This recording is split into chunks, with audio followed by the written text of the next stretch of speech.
Hello, good evening and welcome to JoyNews Prime. This broadcast is live from our studios here at Kokomlimle. We're live on DSTV channel 421, GoTV channel 125 and around the world on myjoyonline.com. My name is Fostina Sarfo. And I am Emmanuel. Samani. Coming up tonight, the acting Majority Leader James Agalga backs a probe into the domestic gold purchase program, but insists investigations must go beyond 2025. Also tonight, abandoned Galamsey pits claim 23 lives in the Ashanti region, many of them children.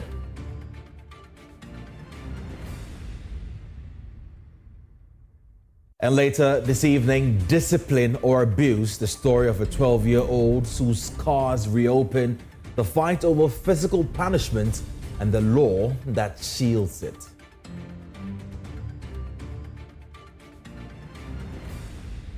At 8 p.m. Winston Tacky comes your way with Prime Business. Coming up in business, Aqua Goldfields is set to explore law and legal opportunities against the nation. And at 8:30, we come your way with Prime Sports. Well, the draw for the 2026 Joy Sports Invitational will take place tomorrow with companies poised for the event slated for Saturday.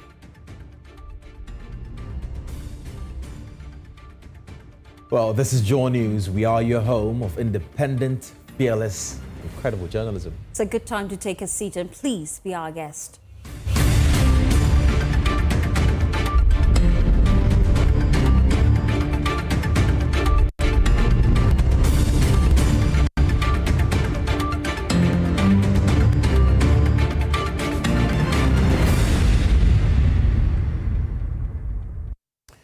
Welcome to the program. This evening, the incoming Majority Leader James Agalga is demanding a broader probe into Ghana's domestic gold purchase program, arguing that any investigation limited to 2025 would fail to give a complete picture of the scheme.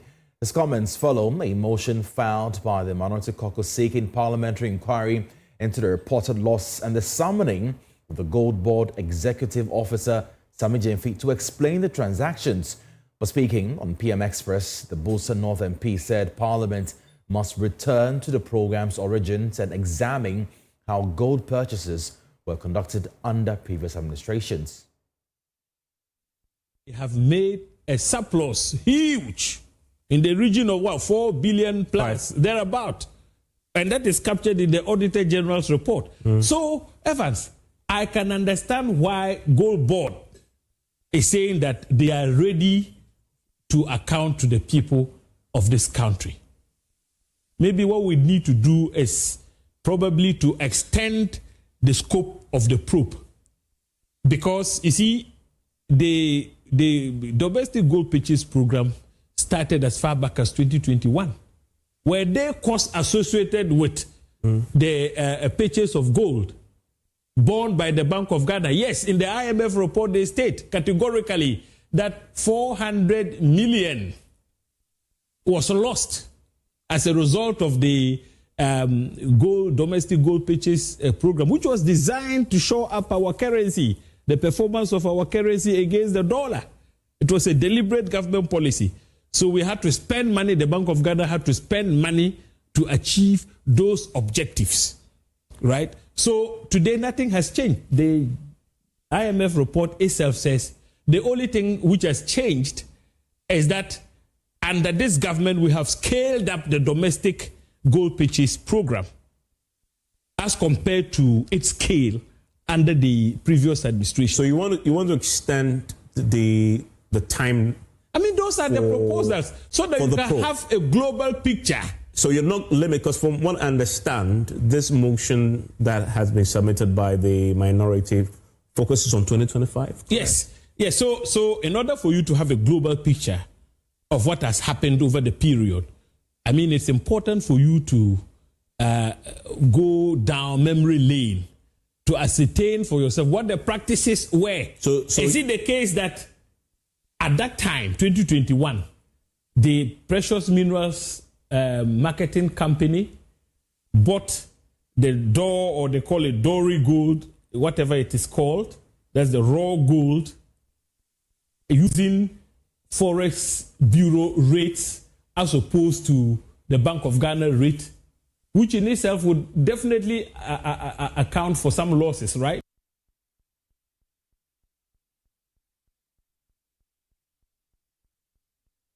Away from that, lead counsel for former Chief Executive Officer of the National Signals Bureau, Akufo-Addo Samuel Atacha, has taken on the Accra High Court, describing as strange the decision of the trial judge to dismiss his plea for an adjournment. He argued that since Kojo Nkrumah has filed a repeat application, the case should be halted until the Supreme Court determines the motion on September 2. The prosecution, however, opposed the request. Atacha, who recently boycotted proceedings over the legal vacation controversy, was on his feet in court today, leading the defense team as his client followed proceedings keenly from the dock. A member of our legal affairs team, Fostina, was in court today. He filed this report. The accused persons in the National Signals Bureau case, Akufo-Addo and his wife, Angela J. Boateng, heaved a sigh of relief today at the Accra High Court. There were indications that the accused persons would have to cross-examine the fourth prosecution witness in this particular case. But today, their lead counsel was in court, Samuel Atacha, who was on his feet in Specialized Court 1. Basically, in court, he informed the judge about an application that has been filed by Kojo Nkrumah to review the earlier decision of the Supreme Court dismissing his interlocutory application, which was seeking to challenge the constitutionality of the warrant issued by the Chief Justice. He informed the court that the application would be heard on the 2nd of September. So he wanted the court to adjourn the case until the determination of that matter. But on the other side, the Deputy Attorney General, Justice Msai, opposed this particular plea by the defense, explaining that the court had determined the substantive interlocutory application and that any subsequent motion should not arrest the trial of the case at the High Court. He therefore prayed to the judge to dismiss the plea and allow the cross-examination to continue.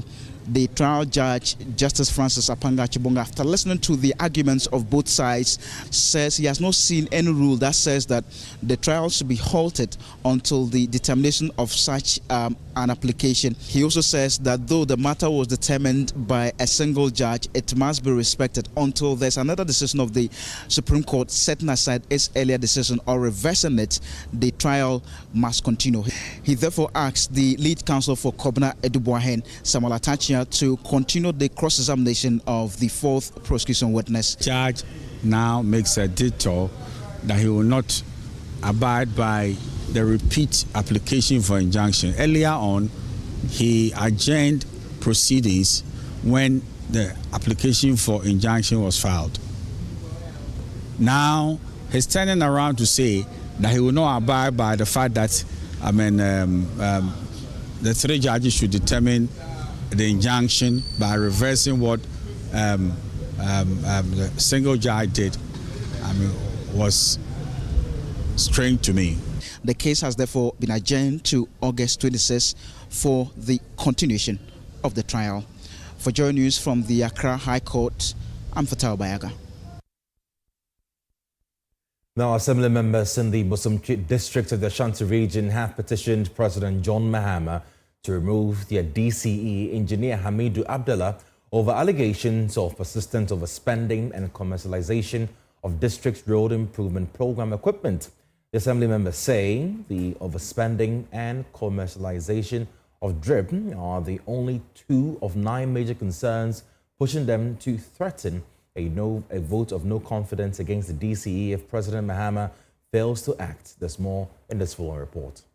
At a press conference, the Assembly members said an audit report has exposed excessive spending on administrative expenses, particularly on communication, despite budgetary provision for laptops to make communication with members cheaper and more efficient. Aside from the audit concerns, is what they describe as deliberate obstruction of the district road improvement program. According to the petitioners, the Member of Parliament for Bosomtwe has pledged to fill the drip machines to work for 2 days in each electoral area to reshape inner roads in all 67 communities. They allege, however, that the DCE has refused to release the machines for the MP's initiative while these equipment are being commercialized. There are some issues going on in our district which borders the relationship between our honorable DCE and the way or his modus operandus, which doesn't go well. It's inappropriate use of drip machines. The inner rows of almost all our 67 communities needs to be reshaped. But the honorable DCE is denying us this great opportunity. Meanwhile, when others pay cash to use the drip machines for their private purposes or for community pays cash to the assembly for its use, the machines are quickly released. Should an honorable assembly member request for street lights, the only answer he or she gets is it was not captured in the budget. They are about 9. And as we petition the President, His Excellency, to take him out of office or permit us to have a vote of no confidence against Honorable Engineer Hamidu Abdallah, the DCE for Bosomtwi. The DCE, Engineer Hamidu Abdallah, has, however, dismissed all allegations. Glancing from the petition, this is just on the site. The name mentioned here is not actually my name. Actually, it was from. So probably my assembly members even know the district chief executive they are working on. So friends from the media, this I believe is what has been leveled against me as a petition to get me out of the office by the assembly member for Akufo-Addo. Let me put this on record. I have said this countless times that I, Engineer Hamid, I'm never afraid to lose political office. Political power is transient. Today I'm here, tomorrow I'm not. But if I'm to leave this office, I need to go on a tangible reasons. Things that tomorrow everybody say, oh, this is what you did and you are going home. But if these are the charges leveled against me that I should go home, honestly, it's a bit worrying. On the issue of the drip machines, when I became chief executive, the drip machines were allocated close to 500,000 as funds for the operation, the running of the drip machines. I came in to meet a zero account. The accounts for the drip machines were zero. So we're still in the process of talking to local government and that of the assembly as to how to generate revenue to run the machines. We can't sit and talk about this, that we have to do a press conference to address these basic issues. Meanwhile, government appointees to the Bosomtwi District Assembly have dissociated themselves from a planned vote of no confidence. Justice Adama Patrick speaks for them. So if you're an assembly member, your people have voted for you to come and champion developments in the area, and you have come and you are fighting over tablet and some other trivial matters, and even based on these trivial issues being raised, you are calling for the removal of the district chief executive. That is uncalled for. But I see it as a partisan politics kind of move. We, the appointees, are not aware. We haven't had any discussion relating to these issues that they have raised. For JoyNews, Nana Ojima, Kumasi.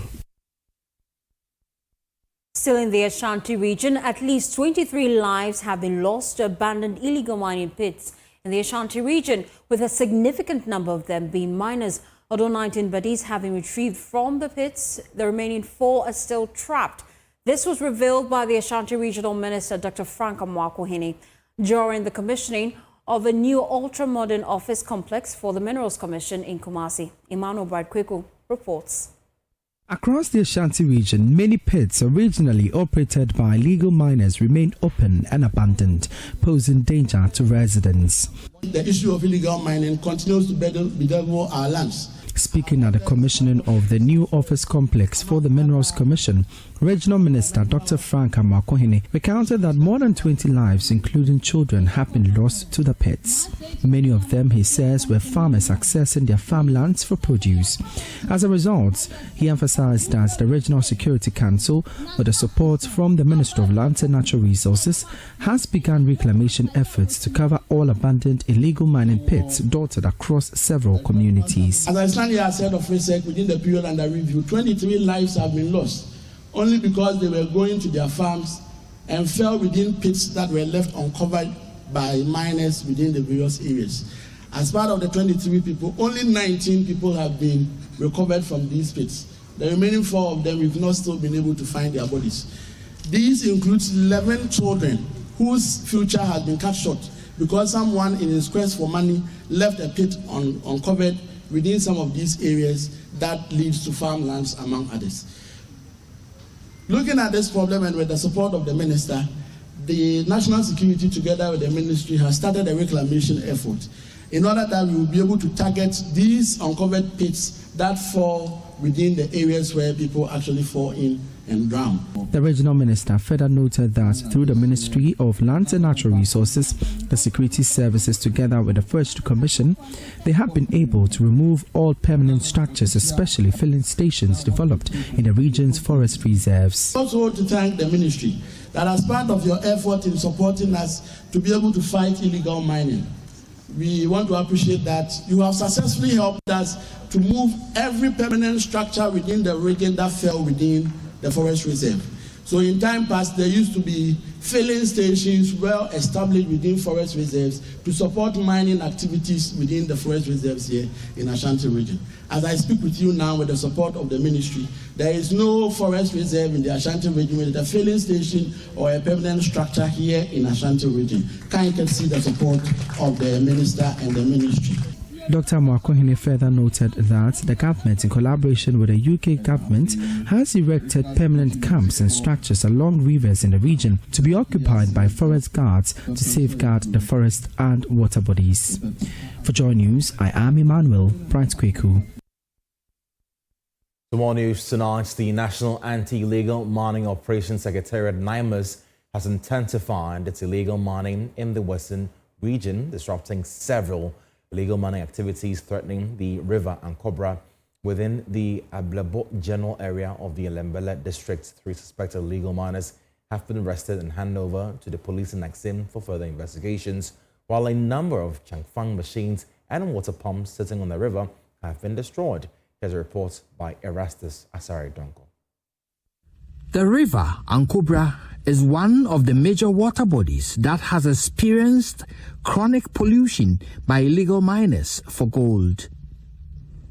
From 2022, its pollution levels have worsened, with turbidity running in the thousands. Despite series of raids by NIMAS, illegal miners are still defiant. The National Anti-Illegal Mining Operations Secretariat has begun a series of raids aimed at dismantling these illegal mines and taking the equipment off the river. The operation has so far seen the destruction of 86 Shanfan machines, 11 water pumps, and 2 makeshift structures. 3 people have been arrested so far. With the help of the Ghana Integrated Iron and Steel Development Corporation, NIMAS is removing floating equipment on the river to be used as scraps.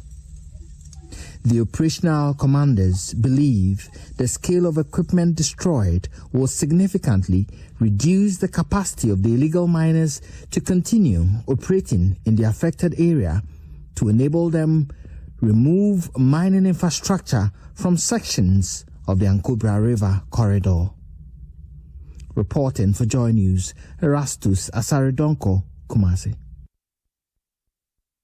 Away from the Ashanti region, a road safety and mobility expert, Akufo-Addo, says the planned rollout of a new traffic monitoring technology, Traffic Tech, which detects road traffic violation through cameras and sends offenders evidence of the offences and the corresponding penalties directly to their phones, is a step in the right direction.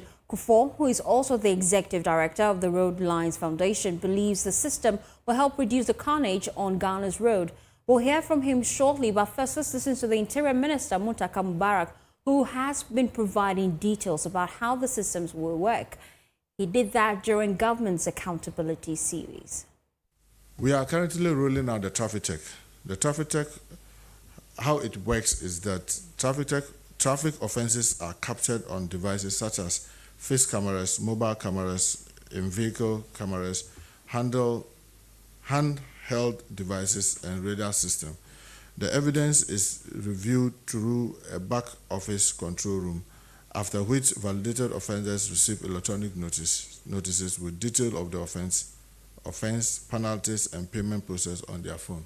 So you cross a red line, you then receive a text message. You cross a red line at in Sawam traffic, and at this time, and this is you, show you the evidence, and then show you what to do, how to pay the offense. If you fail to then pay, then now we'll go after you. So we hope that this is going to help minimize the carnage on our road. So it is covering over 47 offenses that we usually encounter on the road. With the MTTD, what I'm saying is that if you look currently, based on what we are rolling out, I'm very sure it will be this September. The police will no longer come and ask to bring your, your driving license. They will not come on the road. IDP has already announced that. They won't come and ask to show me, bring your driver's license. This idea, you've crossed the red line, so stop. You've crossed the red line. The cameras have already captured.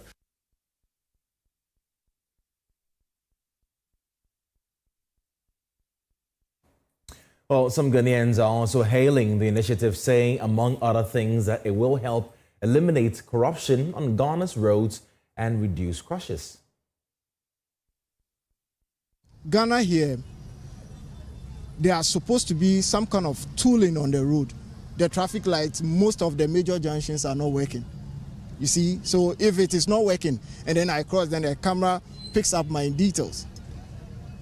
You understand where I'm coming from? So for us to implement this well, we have to also look at the roads, the junctions, the traffic lights, and the road markings. Those are the important things now. I think it's a great idea because most of them standing by the roadside, they use their own mind to tell whether you have crossed the road or not. And they charge you for things that is your word against them. And if there's a camera evidence, it's easy. Everybody knows that, hey, you're chill. What they are about any problem?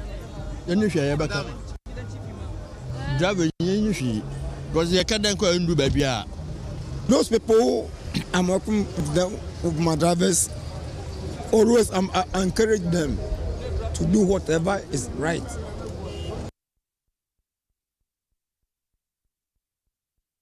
Well, let's do some other stories here on JoyNews Prime. A key, a knife, and a 12-year-old girl running for her life. Her crime allegedly taking what wasn't hers. Her punishment, wounds carved into her back. In the following report, we expose the hidden scars of discipline in Ghana, where 85% of children feel pain instead of love. And the law still protects the abuser. The story of 12-year-old Akufo-Addo, whose stepmother used a key and a knife to discipline her, will break your heart. But her hope for the future will inspire you. There's more in the following feature by SOS Children in collaboration with JoyNews. For 12-year-old Akufo-Addo, not her real name, a key became a weapon. Her stepmother accused her of stealing a key and some money. The punishment? The sharp edge of a key dragged across her back, her arms, under her armpits until she bled. She used a key in her hands. She first slapped me a number of times till she saw blood on her hands, and then she washed her hands and then used the key to scratch my back and hands. Neighbors intervened. Police arrested the stepmother. I cried, and our landlord heard it. He then rushed to help. When he came, he saw the blood in my shirt and a part of the shirt torn apart. Between 2024 and 2025, the Bono East region recorded a steady increase in child abuse reports. ASP Ama Nyako Winifred is the Bono East regional head of the Domestic Violence and Victims Support Unit, DOVSU. As of 2024, issues involving purely children, we had 36, and in 2025 we had 38. Hanswahima and Bamuhima of the Techiman Traditional Council, Nana Ama Asantua Munufie II, says when a child is abused, the wound on the body may heal, but the wound in the heart stays forever. Scars on the body, you will see them. So even that one, sometimes it can be treated. But what of the emotional abuse? When the child is traumatized, how are we going to erase it from the child's mind? And in some communities, reported cases of parents who abuse their children are being massaged or killed instantly or asked to be settled at home. In our society or community, when somebody does something to a child, they will just be pleading, calling. The thing will be at the police station. And you see people going there. So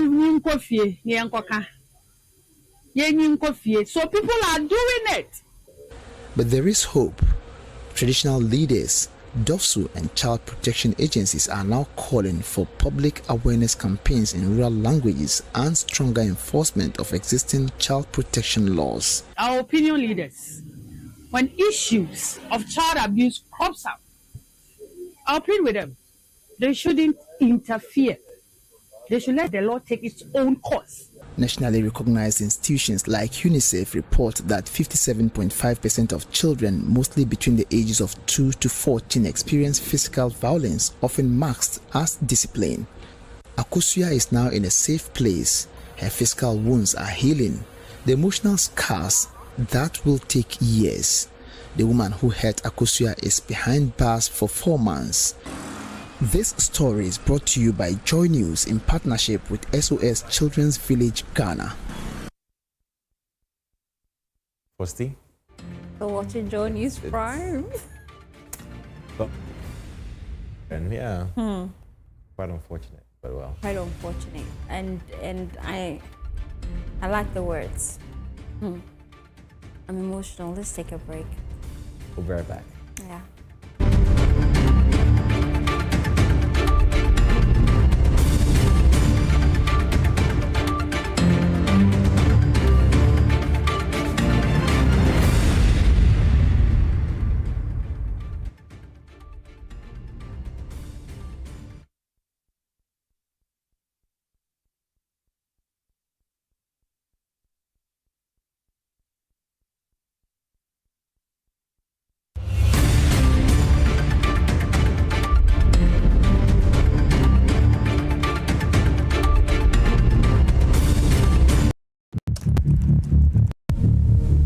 When malaria shows up, it doesn't knock. It just takes over.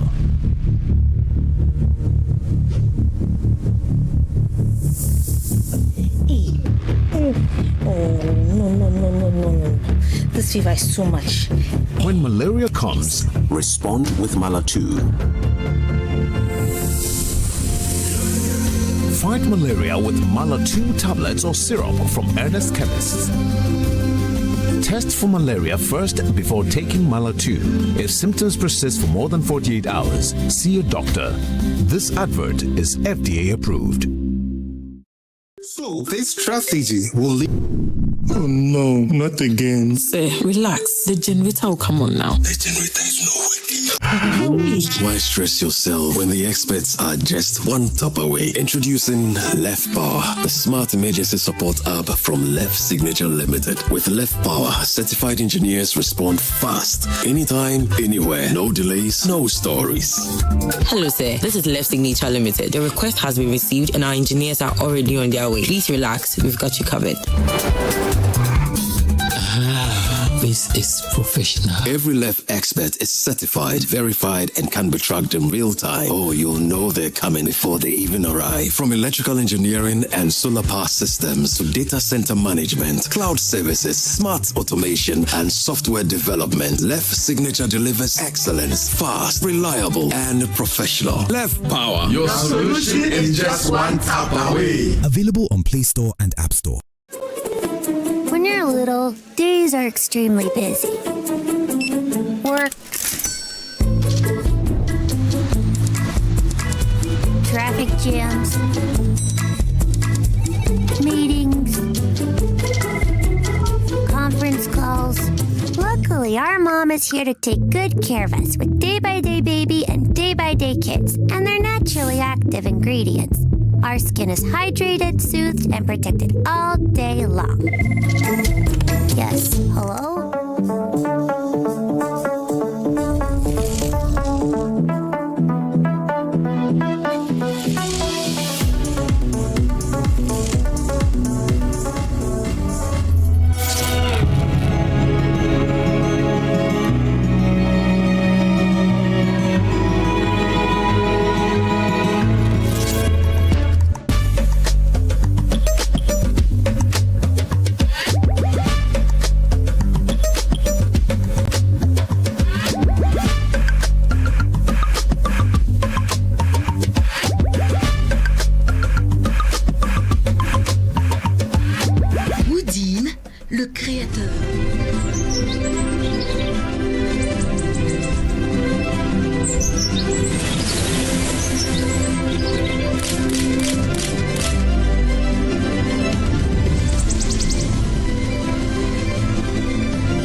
That's right. Did you see that? That is me. Without me, that tap would just be decoration. That's so. So when the water comes, where exactly is it waiting? Pipe. I also didn't see any bedroom no. Me tank. Me na me kura. At least I move water. And I keep it safe. Without me, nothing flows.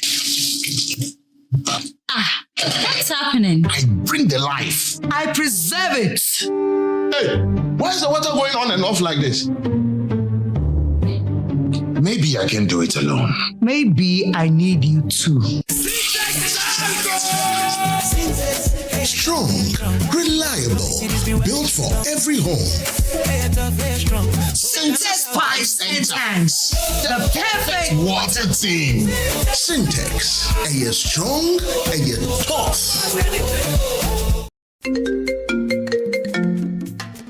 Hello, my name is Pamela from Customer Service. Please revalidate your account by texting your Ghana card number to 0500,000 247. Hey, Abili, wabadim. Madam, give me the numbers behind your ATM card. I'm calling from the head office. An email was delivered across to our customers this morning. Confirm if this is your bank account. 100,100,100. Thanks for sending your bank card details. Send the OTP now to avoid cancellation. EcoBank will never call, email, send an SMS asking for your PIN, OTP, bank card, or Ghana card details. Don't get played. EcoBank, the Pan-African Bank. Hello, please, I'm calling from Customer Experience Center. Palladium Residences in Achimota isn't just an address, it's the home you truly earned. Secure your place with just a 10% deposit and choose from beautifully designed modern apartments or spacious townhouses built for everyday comfort. This is more than a building. It's a vibrant, curated community with a clubhouse, state-of-the-art gym, and an on-site hotel, all at ABC Junction, minutes from Achimota Mall. Enjoy city energy while retreating to your private sanctuary. Call now to reserve your unit and benefit from limited launch incentives, including priority unit selection, executive pricing, and flexible payment options available. Don't miss the chance to pick the best homes. Book your private site visit today. Call 050-9823-424.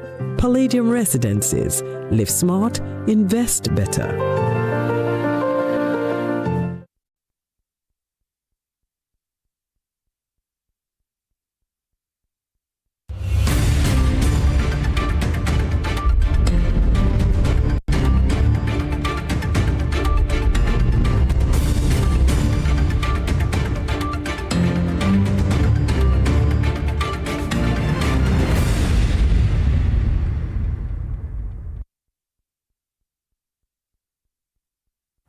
Thanks for staying with us. Let's do some other stories now.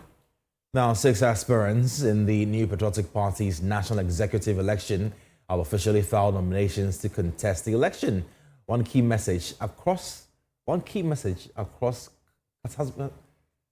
been cutting across has been the need to unite the party to win the 2028 elections. James Agalga has more.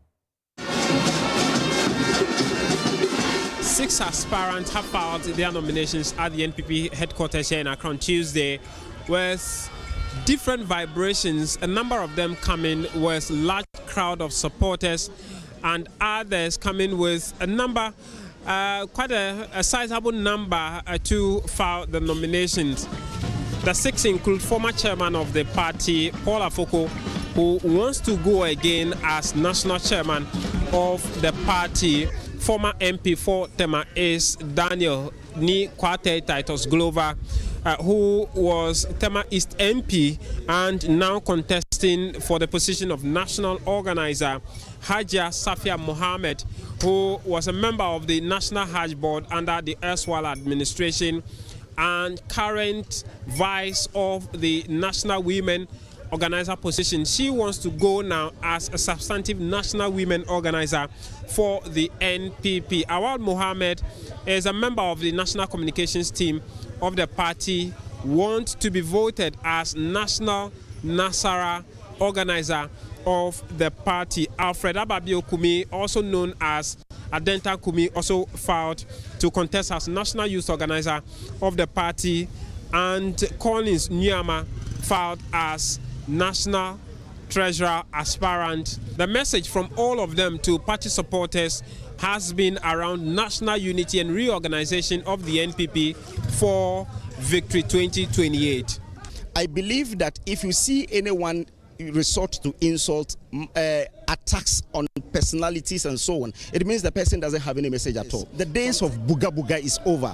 I'll set up the structures, make sure that I take the fight to the NDC in the Zango community. Fortunately, we have done a lot, and we need to really tell the story for the people to understand that indeed the NDC gets a lot of votes in the Zangos, but unfortunately have not really been able to do much for them.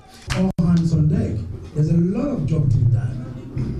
We need strategy, we need discipline, effective communication, and all the things that need to get us the power. But I want to send a signal, just like Nana Danko Akufo-Addo handed power to President Mama peacefully. In 2028, President Mama should not play funny. Who do? President Mahama should not play funny. Dr. Bamia will win. They should not be funny, because the power of the people will decide and vote for Dr. Mahama. Thank you very much. And we have just 10 female MPs in Parliament. It is my ultimate priority to up the numbers. At least the men should have 70, then we will begin with 30. All seats that were lost to our opponents in 2024, we are fired up to recover all those seats from them. A number of the supporters have also been telling us why they support one candidate or the other and believe in their vision to lead the NPP to win the 2028 election. Paul Afoko is the one who revived the party from opposition days, and it's just unfortunate, some few months to election, he was suspended, but we know his works was what culminated in the 169 seat that we had in Parliament.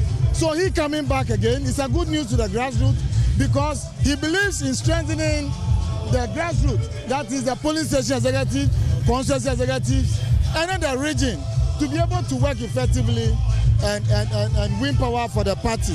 At the close of filing, 3 of the aspirants who were billed to also file their nomination have not been able to file. It's unclear why they have not been able to do that, but the process continues on Wednesday, where others are expected to officially put their names forward to serve the party in the 11 different positions available. I am James Agalga for JoyNews. Away from politics, nearly half of cocoa growing households are affected by child labor, While 1 in every 5 children in sub-Saharan Africa is engaged in child labor, the situation is being attributed in part to financial hardships in cocoa-growing communities and high costs of education. Speaking during an engagement with Send Ghana in Accra, some cocoa farmers said the financial difficulties they face, coupled with limited employment opportunities for graduates, continue to make it difficult for families to break the cycle of poverty. Nancy Kumsin reports. Child labor remains a major concern in cocoa-growing communities, with poverty and the high cost of education cited as some of the key factors driving the activity. For Sarah Ando, a cocoa farmer in the central region, the economic hardships faced by families have made it difficult for some parents to keep their children in school. The children do not want to go to school because there are no employment opportunities. The situation has raised concerns among child rights advocates who warn that children involved in demanding farm work may be deprived of their childhood and educational opportunities. Board Chair and Acting Chief Executive Officer of Send Ghana, Janet Adams Mohammed, says some children are made to undertake work that is beyond their capacity, denying them the opportunity to experience a normal childhood. Children in the cocoa sector don't know what it takes for a normal child to play.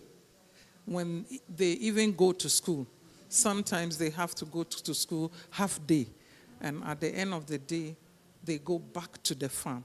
They handle all kinds of works which are beyond them. If the cocoa farmers are supported, for example, they would hire other more mature labor to handle these aspects of work so that the children can be free to grow the normal child life.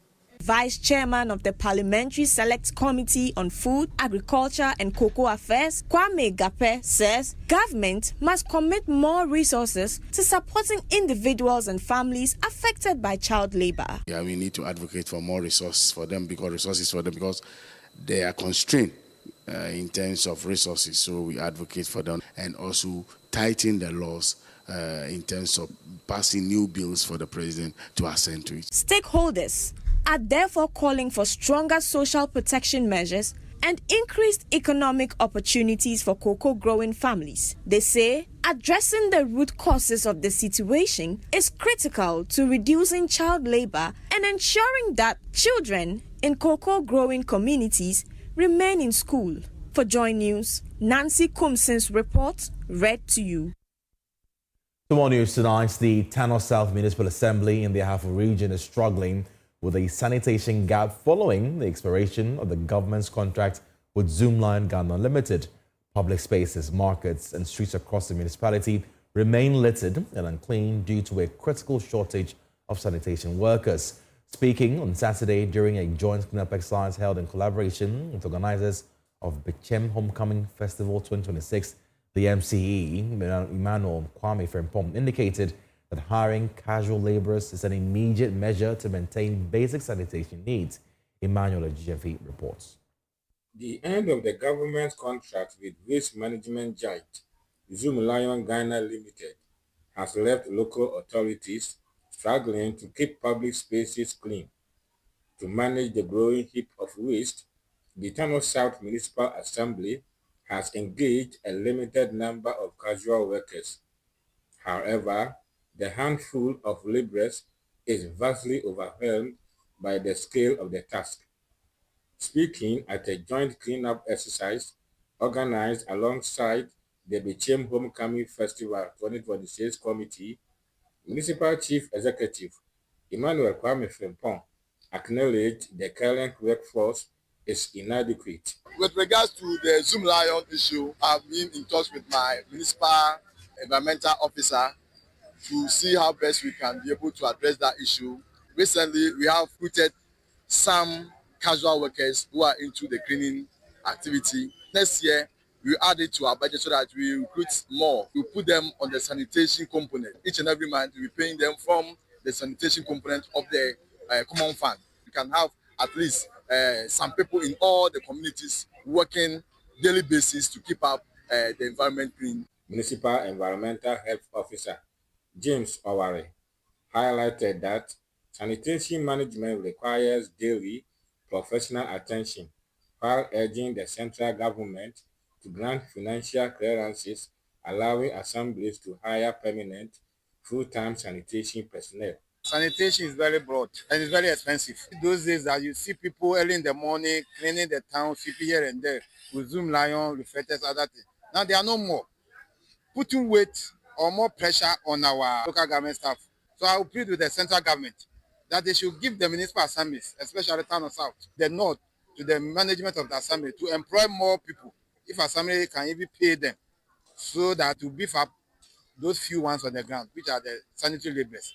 By so doing, this cleanup exercise will solve the issue, but the daily cleaning is more important. Assembly officials reiterate that environmental health and sanitation remain a shared responsibility between residents and local government. Residents are being urged to adapt better waste disposal habits to prevent flood-induced health outbreaks. Emmanuel Ebijemfi, JoyNews, Bichim, Tano South Municipality. Let's do some other stories now. With less than 24 hours to the NSMQ, the 1H stage, 27 seeded schools are now in the crosshairs of 54 fearless challengers. Tomorrow, giants like Ebre Girls, St. Augustine's College, Our Lady of Grace must defend their territory as hungry challengers come hunting and ready to tear through the ranking and steal the spotlight. Well, some schools are chasing records, some are defending their territory, and others are dreaming of the upset that could change everything. There's more in the following report. Yeah, call it out. Octagon. Yes, octagon. The 27 seeded schools have walked into Cape Coast knowing exactly what is at stake. One bad contest could cost them their seed, while a dominant performance could send them climbing up the rankings. But across the auditorium, the qualifiers are waiting, hungry, fearless, and ready to hunt. Ahinema and Ahima. Do you want an Ahineba to beat an Ohima? No, come on, it's not possible. We are Ahima, we gave birth to them, so we are seniors, we're showing them that we're seniors. Going to other contests, we are going with a fear, with a ruthless mentality, so we should anticipate anything crazy, especially in terms of performances. After previously playing the role of Wesley Girls' nemesis, Abetifi Presby is back, and this time they are promising another upset. So the expectations must be high. Yeah. Last year what we did, we must do it again. So our preparations are great, so that we must do it again and again and again.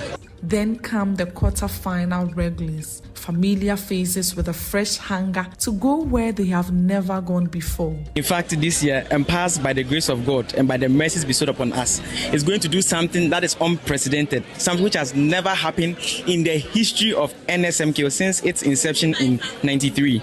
We are coming to set records, break records, make history. Last year's only private school semi-finalist, Our Lady of Grace, returned with unfinished business and a point to prove. We are very confident in this contest that we are going to have, and we are very sure that we are going to make it to the finals. For the seeded schools, tomorrow is about defending what they have earned. For the qualifiers, it's about taking what they believe is within reach. And with confidence running high on both sides, the 1/8 stage could produce more than just winners. Well, it's the 1/8 stage, Fosti. I'm looking forward to it. Your Persec boys. Yes, please. We are winning this year. I as see. Always shaking my hair. Well, it's time for me to go. We have showbiz after this quick turn. Don't go away. Stay with us.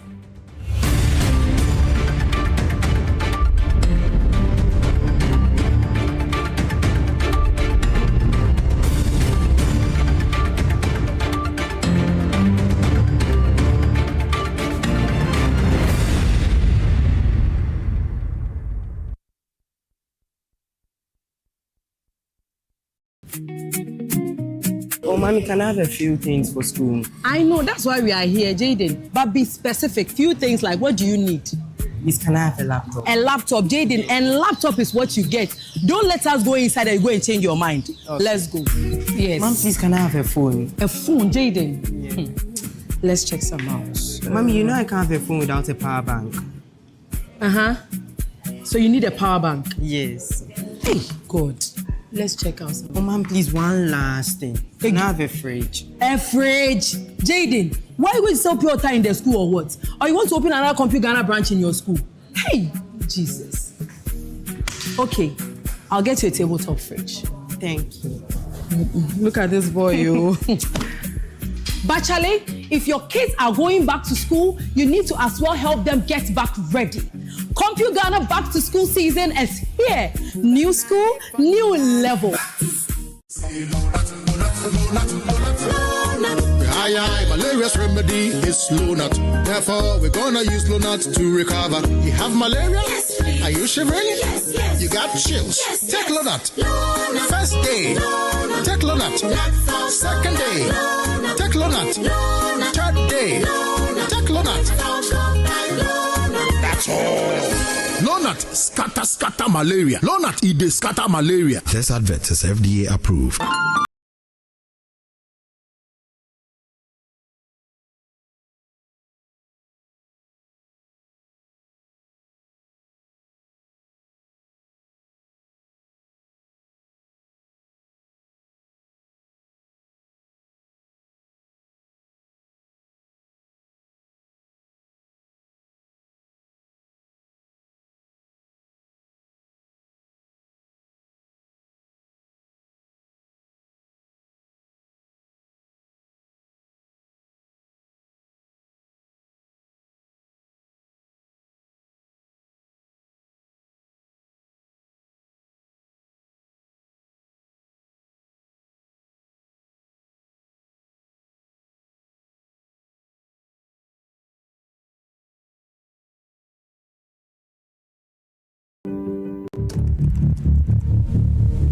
When malaria shows up, it doesn't knock. It just takes over.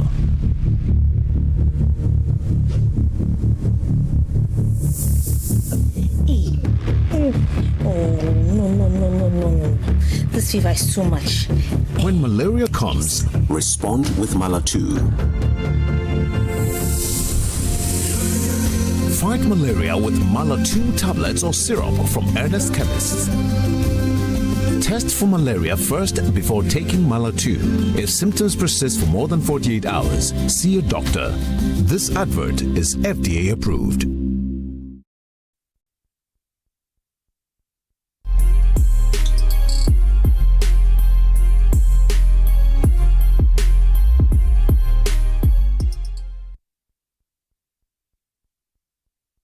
Time now for showbiz. Drum roll, please. Irene is in the studio. Doing drum roll. We are sad. We are mourning. We're mourning. Oh, okay. Take back the drum roll. Put out this sad face. Irene, sorry. Let's be sad. Can I go? Yes, you can.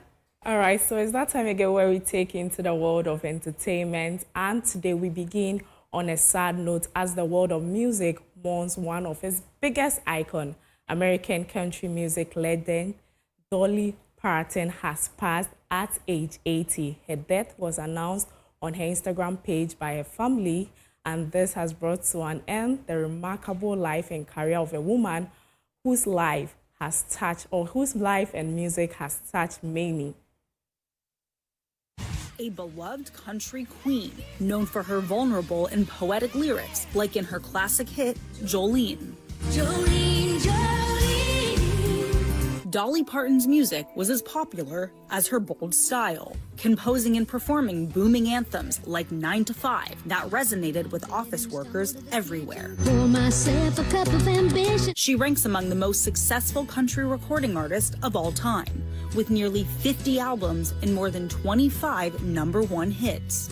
A superstar who often sang about her humble small-town Tennessee roots. She made my coat of many colors that I was so proud of. The fourth of 12 children, she started singing hymns in church. Dolly moved to Nashville after high school graduation, aiming for work as a songwriter.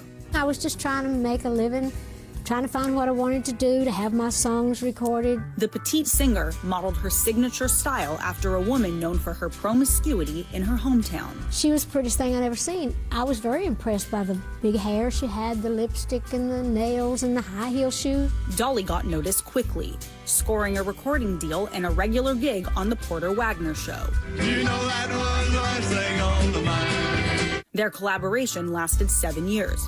She wrote a song about parting ways with Wagner, and it became a smash, first in 1974. And again when Whitney Houston recorded it nearly 2 decades later. Her version of that was spectacular. I always think of it as being our song. Dolly said music made her a crossover success. It was a song that got me everywhere I've ever been. Working 9 to 5. She wrote the theme to 9 to 5 and landed a lead role in the movie. And I shot a hole clean through my purse. Some of her other films include The Best Little Whorehouse in Texas. There's nothing dirty going on. And Steel Magnolias. Young lady, you've just landed yourself a job. Her many job titles included author, theme park owner, and philanthropist. From setting up a literacy program for impoverished children to funding research for a COVID vaccine. Vaccine, I'm begging of you, please don't hesitate. She stayed low-key about her charity work, insisting she saw herself as a musician first. My music is everything to me, and that is what I grew from. Dolly said her career was shaped by her family, faith, and ambition. God first, me second.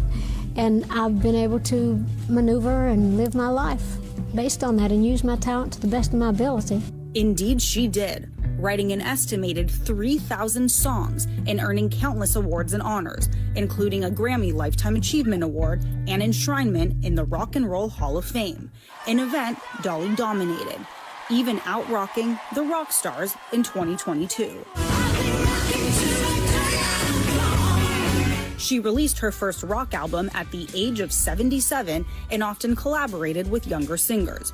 It all helped make Dolly Parton one of America's most beloved artists, with fans and admirers that spanned generations. Sweet by and by, we shall meet on that beautiful shore.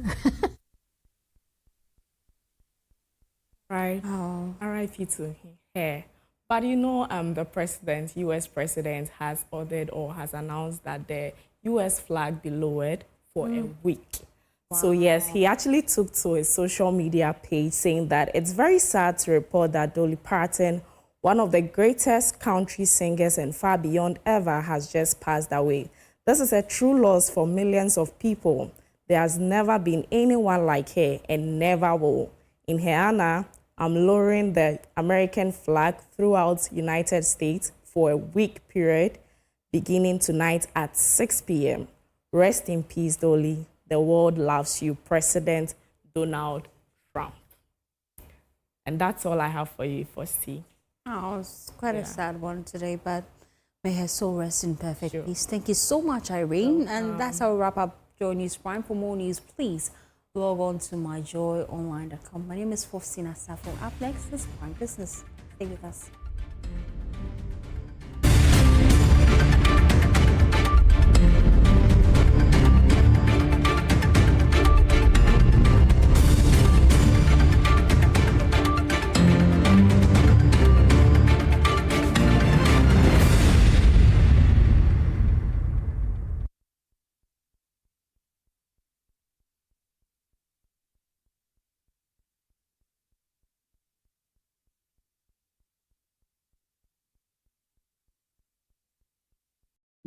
Upgrade your print game with Konica Minolta, proudly powered by SkySat Technologies. From all-in-one machines that print, scan, and copy to professional systems and heavy-duty production machines, we deliver unmatched performance. Right now, SkySat has an unbeatable offer. 1 entire year of free servicing on all Konica Minolta machines. That's 12 months of expert maintenance for new and existing customers. Visit our new VIP Print Center at Pegasus Place, Airport Residential Area for a live demonstration. Call us on 050-164-5180 or 0302-798-829. Again, it's 050-164-5180 or 0302-798-829. SkySat Technologies. Performance that delivers every time.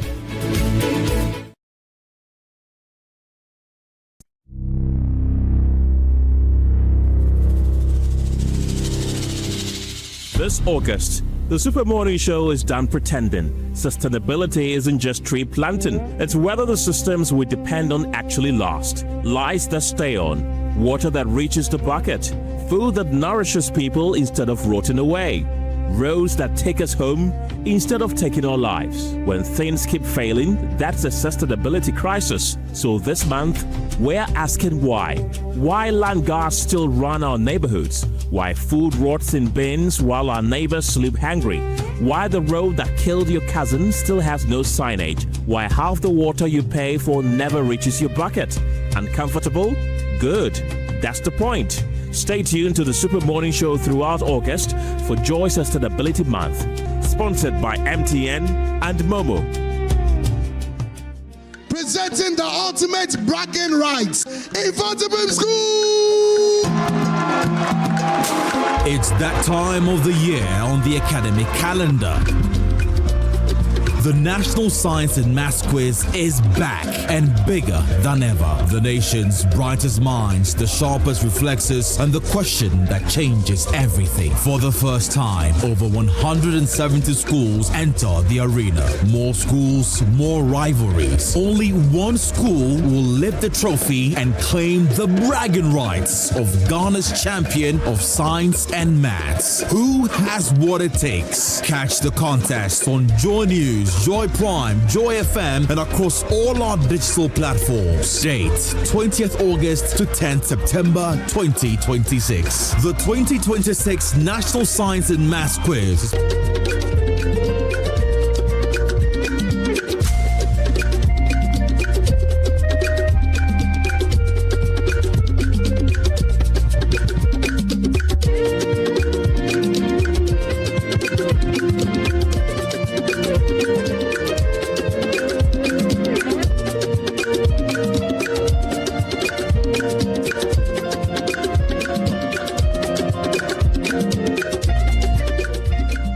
Oh my God, how come your things know they break? How do they manage your house? Simple. Ayuda. It's an app. You just click and they send you trusted artisans and professionals for all your emergency fixes at home and in an office. Boss, everything is working now. Oh, okay. You just don't want to know their guys. I mean, not the one that will do I'll come tomorrow and come next week. Me, I just the chill where Ayuda they sort me. Good morning, sir. I get your request. I still see your AC, they do skrepa. The blender, they cry. And the fan, they sleep. That's why I came here to bring peace into your house, eh?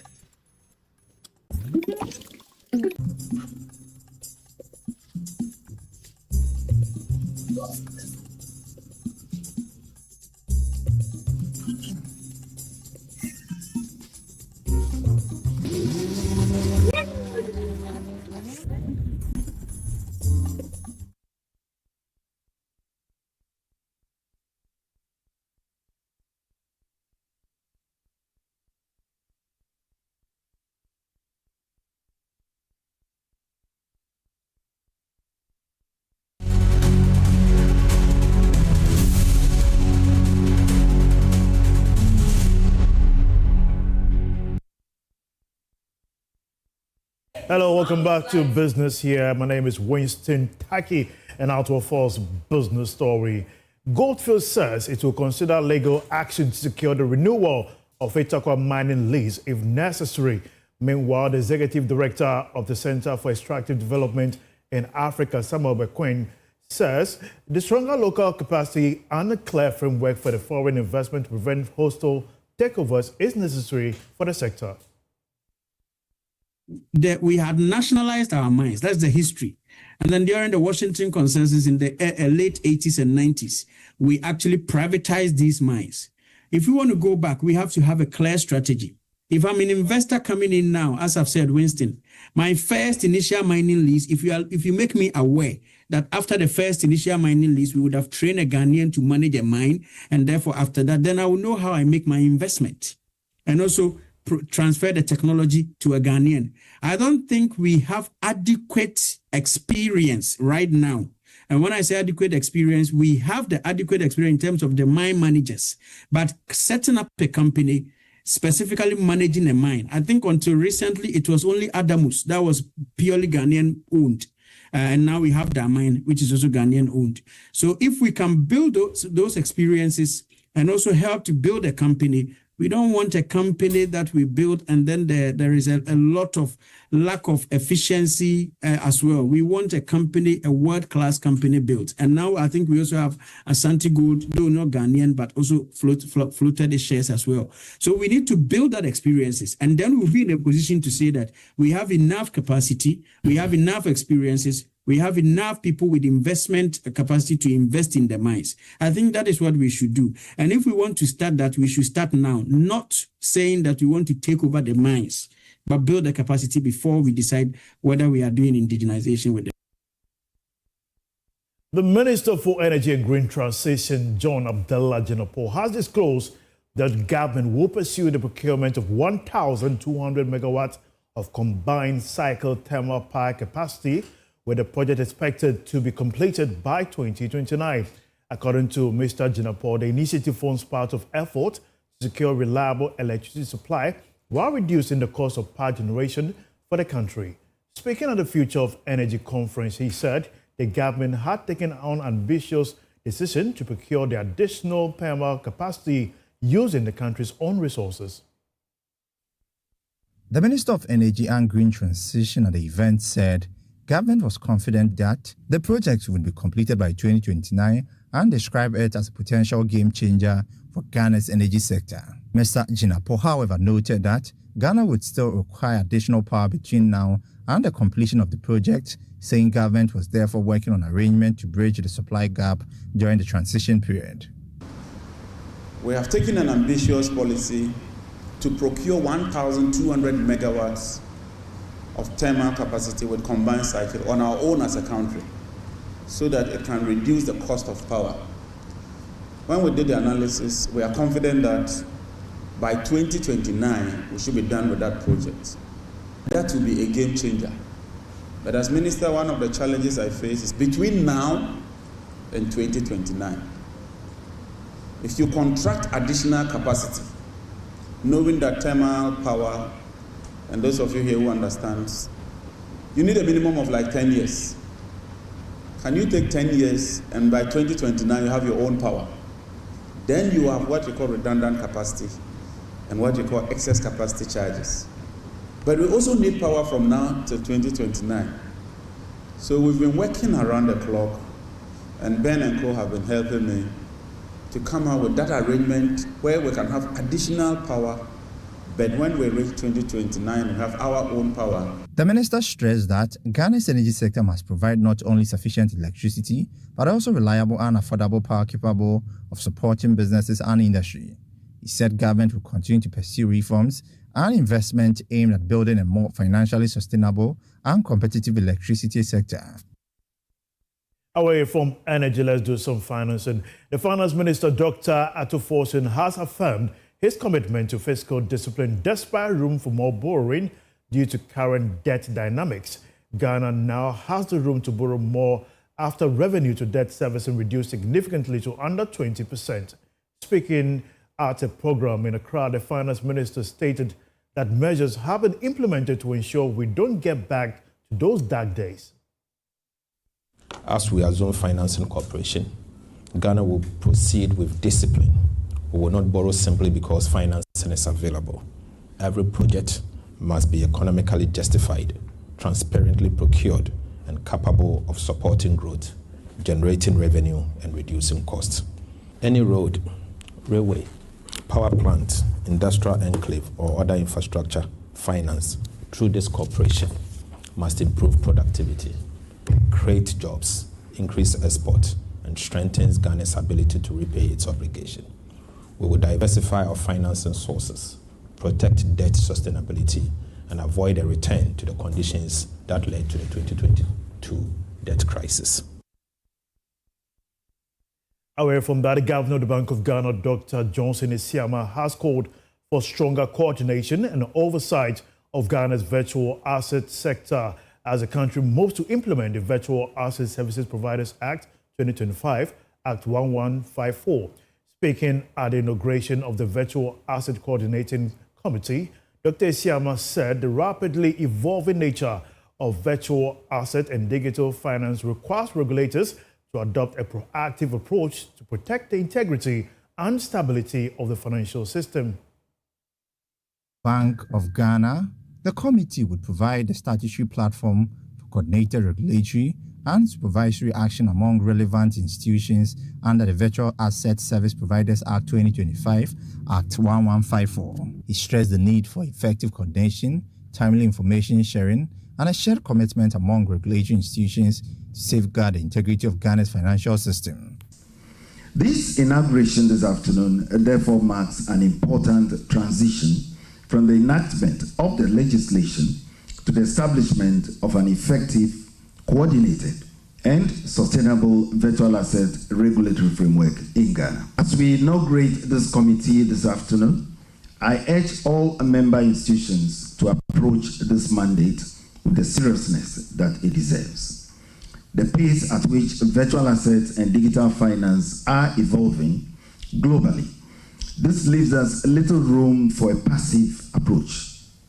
Effective coordination, timely information sharing, and a shared commitment to safeguarding the integrity of our financial system, these will be essential if we are to build a virtual asset ecosystem, an ecosystem that is safe, an ecosystem that is well regulated, and an ecosystem that is supportive of innovation and inclusion.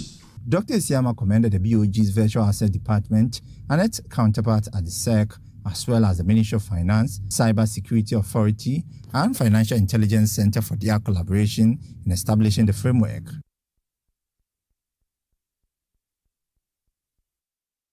On the 24-hour economy, Augustus Gusitano says government is stepping up effort to position Ghana as a competitive hub for business process outsourcing, BPO, by investing in critical infrastructure and improving access to financing.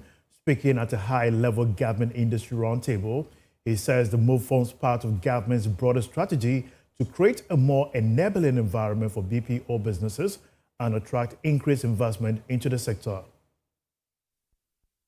The high-level government industry roundtable organized by the Business Outsourcing Services Association Ghana brought together key stakeholders to explore ways of aligning the BPO sector with the government's 24-hour economy initiative and new opportunities for growth. Delivering his address, Presidential Advisor on the 24-hour economy, Augustus Gusitano, said government is working to address infrastructure and financing challenges that could limit the expansion of the outsourcing industry.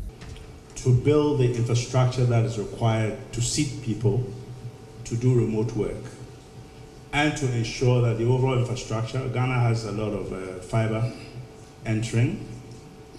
Energy is very key. We're developing a 1.5 gigawatt solar park that will be injected into the grid in lots of 100 megawatts, 500 megawatts, and 900 megawatts by 2028. Instead of BOSAC members paying at the Ogoa Tech City Park or any other parks where Kojo is going, Tamale, 18 cents to 23 cents per kilowatt hour, they probably will be paying about 9 to 10 cents per kilowatt hour. So we resolve the energy problem. Chief Executive of the Business Outsourcing Services Association Ghana, David Gowu, says Ghana must do more to promote its capabilities and compete with other outsourcing destinations. So the outsourcing sector has been with us for many years. It started with domestic outsourcing companies, and now international companies are setting up in Ghana. But they've been working quietly. You know, most of these companies employ a lot of people. ESAL, Concentric, Teleperformer. These are big companies in Ghana, but because they normally operate behind the scene for most of the companies, they are not very visible, but they employ a lot of people. Now, Ghana is blessed with a lot of young people, tech savvy, ready to learn new things, and are eager to explore. But we have not been able to promote this sector that is employing a lot of young people enough for the government to even have that strategic view at the sector. That is why we are organizing this high-level government industry roundtable. Meanwhile, Chief Executive of ISAL Kojohe Ford says the company is exploring opportunities to expand its business outsourcing operations beyond Ghana into Francophone West Africa. Tamale is closer to Ouagadougou. So for us, Tamale is not in the periphery. Tamale is our gateway to Francophone West Africa and to the Sahel. So we can deliver those services from anywhere in Ghana so far as some of the infrastructure is right. And I hope this falls in line, and I think it does fall in line with the 24-hour economy's objective to take the productive capacity of Ghana to secondary cities. Stakeholders believe closer collaboration between government and industry will be key to unlocking the BPO sector's potential and making Ghana a more attractive destination for global outsourcing businesses.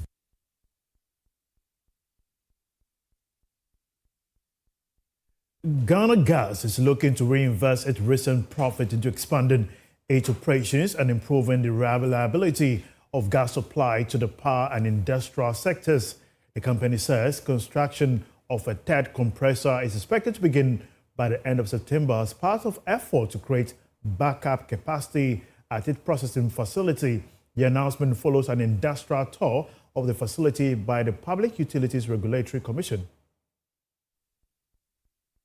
Ghana Gas has been recording strong financial results, but management says the focus now is on what those profits can do for the business. The company wants to put more money into its facilities, improve efficiency, and ensure a more reliable supply of gas to power producers and industries. When a company does well and posts such high profits, you ask yourself, what next? So for us at Ghana Gas is what next? What next is expansion. We need to invest those profits in ensuring that our operations are more efficient and that we have more reliable and more available gas for use of power generation as well as industrial use. So that's the next phase for us. Beyond profit is expansion and reinvestment into Ghana Gas. A key part of that expansion is the addition of a third compressor for a gas processing facility. Having backup equipment is critical, particularly when a breakdown could affect operations. Ghana Gas says work on the third compressor is now close to starting. But for a gas processing operation, you always have to create redundancy so that when one breaks down, you have. So in that quest, we are almost close to starting the construction of our third compressor. I think we've told you that before, and it's very close. Hopefully by the end of September, we will come and announce that we have begun or cut on for construction of the third compressor to create that redundancy needed for efficient operations. Yeah. After touring the facility, the PURC says investment in Ghana Gas is important not only for the company, but for the wider energy sector. We know Ghana Gas is the sole infrastructure operator in Ghana. They are not supposed to share that with any third parties. And we are building the capacity of Ghana Gas as a nation to ensure that they have all the needed manpower, the needed knowledge, and then we are also expanding the infrastructure, encouraging them to invest more in the infrastructure so that they can be able to sustain the energy sector of Ghana. For Ghana Gas, the immediate task is therefore clear. Use the gains from the business to strengthen the facilities that keep gas flowing to Ghana's power and industrial sectors. The Chartered Institute of Bankers Ghana is calling for stronger collaboration among banks, regulators, and professional bodies sustain growth and stability in the country's banking sector. Speaking at the C-Bell Connect initiative, Chief Executive Robert Jatto says close alignment among the regulator, banking institutions and industry educators is critical to building a resilient financial sector and developing the skills needed to support its future. Ghana's banking industry is being urged to strengthen collaboration among regulators, financial institutions, and professional educators to ensure long-term sustainability and growth. According to the Chief Executive of the Chartered Institute of Bankers Ghana, Robert Jatto, the three stakeholders form the foundation of the banking sector and must work in alignment to support a resilient industry. His comments come as the institute brings together banking executives, regulators, and industry stakeholders through its C-Bell Connect initiative. The Chartered Institute of Bankers Ghana, the mandate we have is very much regulatory, but also promoting education. And if you think about the Ghanaian banking sector, there are three legs upon which it rests. There's the regulator, there's the operator, and there's the educator.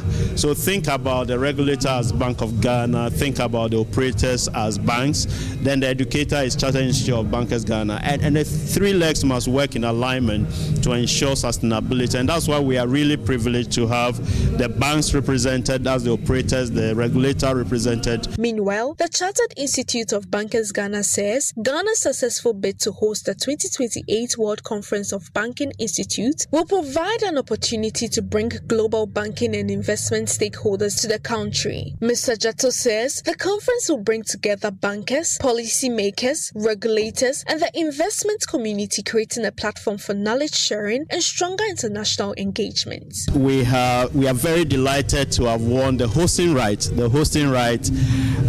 of the 2028 World Conference of Banking Institutes, which will be happening here in Ghana in 2028.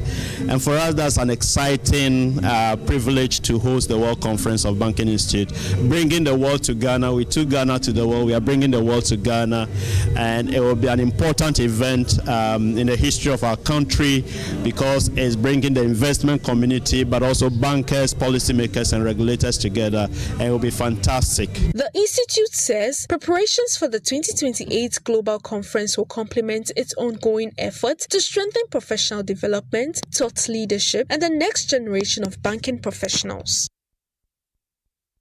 Participants at the inaugural Africa Gulf Tourism Convention 2026 in Akufo-Addo, South Africa says the event has opened new opportunities to grow Gulf tourism across Africa through stronger partnerships, investment, and creation.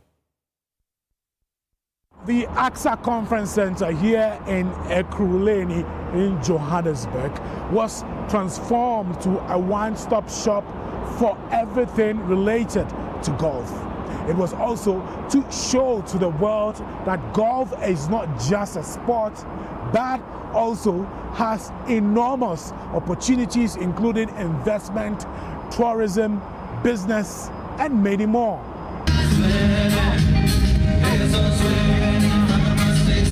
The convention marked a deliberate effort to position golf tourism as a high-value segment of Africa's tourism economy, one capable of creating jobs, attracting investment, and encouraging visitors to stay longer and spend more. It brought together tourism authorities, golf resorts, hospitality operators, tour companies, investors, and buyers from across Africa and international markets, with business-to-business engagements forming a major part of the program.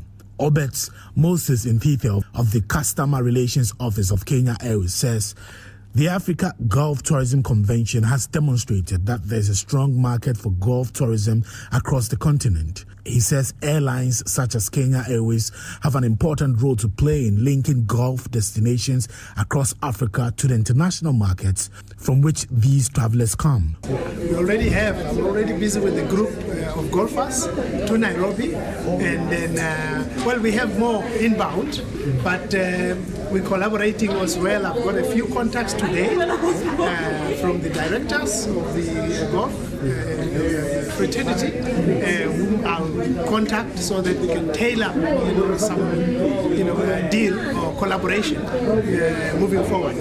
For wellness business, the opportunities created by Gulf tourism extend beyond the Gulf coast. Founder of Oxywell Wellness Essentials and wellness practitioner Mule Mathibendi says Gulf and wellness naturally complement each other. She says golfers want more than just the opportunity to play. They also want to relax, recover and feel good, creating a new value chain for wellness business and an opportunity for Africa to offer a more holistic golf tourism experience. She says she is pleased to have participated in the convention. The convention did not only attract industry players. Students aspiring to build careers in tourism were also given an opportunity to experience the industry beyond the classroom.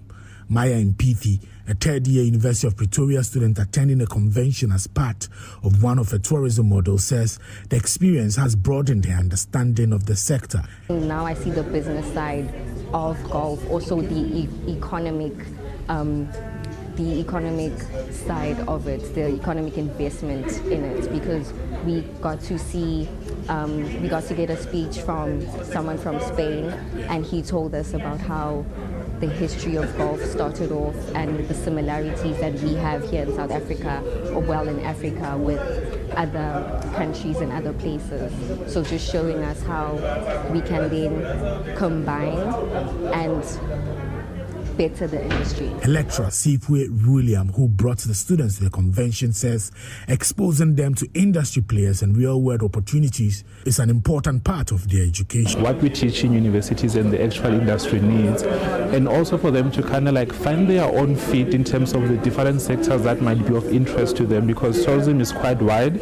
So this is one of the ways we try to make the subject a bit more practical, build industry relations, and so they can understand that tourism, it extends beyond being a subject. It's an economic vehicle. It's something that can offer lifelong careers. At the closing dinner, founder of the Africa Golf Convention, Neo Pete, said the inaugural event had demonstrated the potential of golf tourism to drive broader economic opportunities across Africa. When we create that phrase, one continent, many fairways, one marketplace, it was simply meant to be a tagline. It represents what I hope AGTC can become. We are many countries, many cultures, many languages, and many destinations, and many extraordinary golf courses. We don't need to become the same. We need to become better connected. Because a traveler who comes to play golf in South Africa can become a traveler in Zambia, can be a traveler in Angola, Kenya, Botswana, Mauritius, and beyond.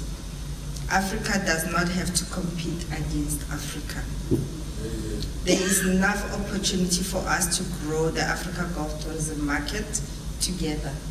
The acting CEO of the AXA Conference Center, where the event was held, says hosting the convention is an extension of AXA's role in facilitating trade, tourism, and investment across the continent.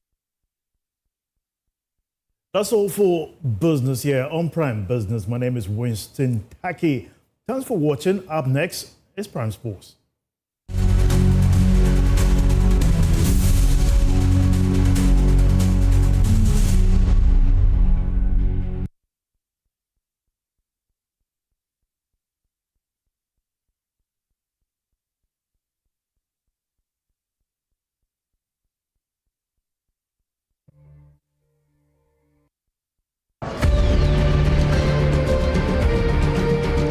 On PM Express, power is confronted, claims are tested, and accountability is not optional. The first 2 months in office between January, February, and March, we had already brought down this rate, and then we have sustained it since.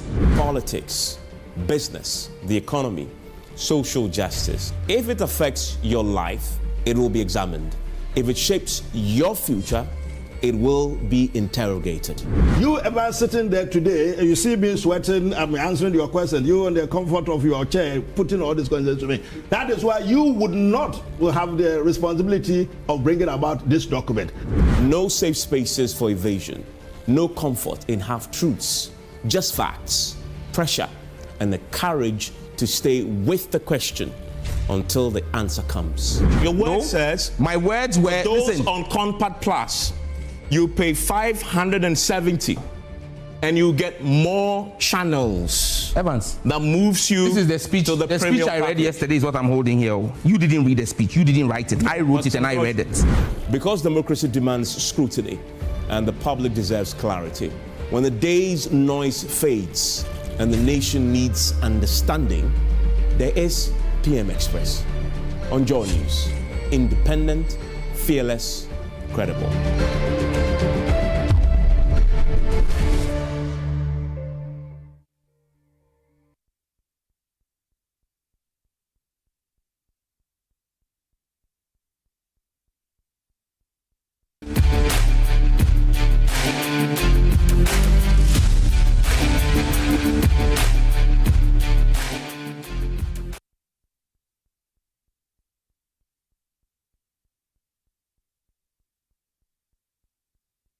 Hi there, welcome to Prime Sports with me, Razak Musbat. We've got just less than a week, just about 4 days to the Joy Sports Invitational, and it's even now the luckiest Joy Sports Invitational. The luckiest have become the official headline sponsors of the Joy Sports Invitational tournament set for Saturday. Now, the draw for the Invitational will be happening tomorrow, Wednesday.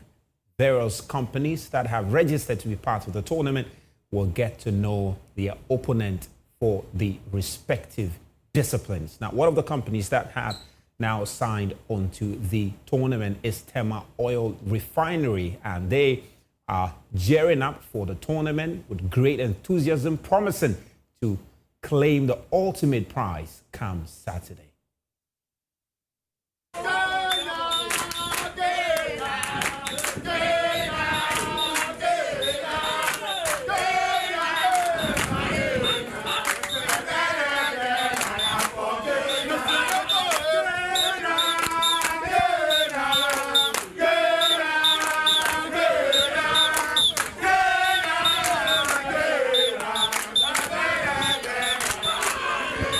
As an institution for more than 6 decades, they've been the hub of fuel refinery in this country, petroleum refinery in this country.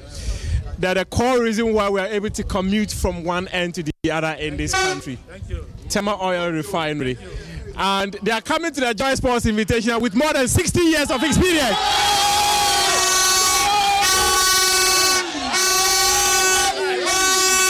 How have you been preparing for this event? Thank you very much. So this is Tema Oil Refinery. We are poised for this competition. We are really prepared. In fact, you know where we prepare? At the Committee 4 Park. Our MD has given us the time to train very hard. Yes. We are coming for this competition to win. Every company should watch out. Yeah. They should watch out for Tema Oil Refinery. I'm sure we are doing arm wrestling, and then we are doing the swimming and the penalty shootouts. Please wait for us. I don't want to talk. Wait for us. We'll represent live and colored. It is not about the talking, it's about the representation. Missy Yeba. Yeah, refining crude. Yeah, Dani Nyoma. So come and do stuff there. Wait for us. Wait for us. You will see the shots that will represent that day. Knockouts. Papa B. Original ones. Wait for us. One touch. Charlie, let me show you.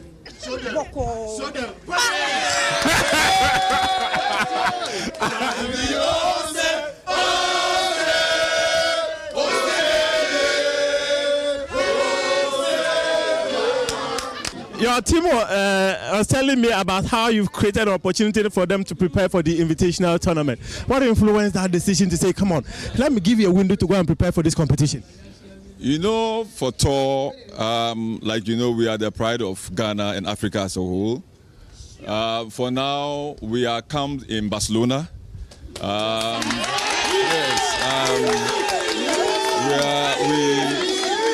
The likes of Rodri in our team, the strikers. I don't want to mention because I've heard some people mentioning Haaland and all of those places. The strikers we have, we don't want a situation where you get us a FIFA referee. Joy FM, make sure that you get us a neutral referee, not the kind of referee you saw. Because we are already an oil company or institution.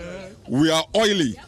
And anybody who tries to drag us or to even cut us or to attack us, we are slippery already like Messi. And so, believe in us, Tema Oil Refinery is coming.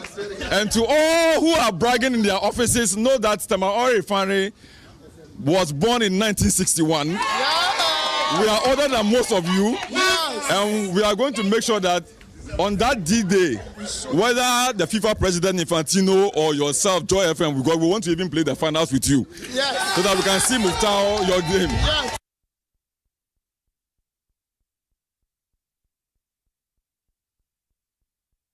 That's the team at Tema Oil Refinery, and you heard from the deputy managing director there, and the excitement is high. They have thrown the challenge to multimedia, Team Multimedia.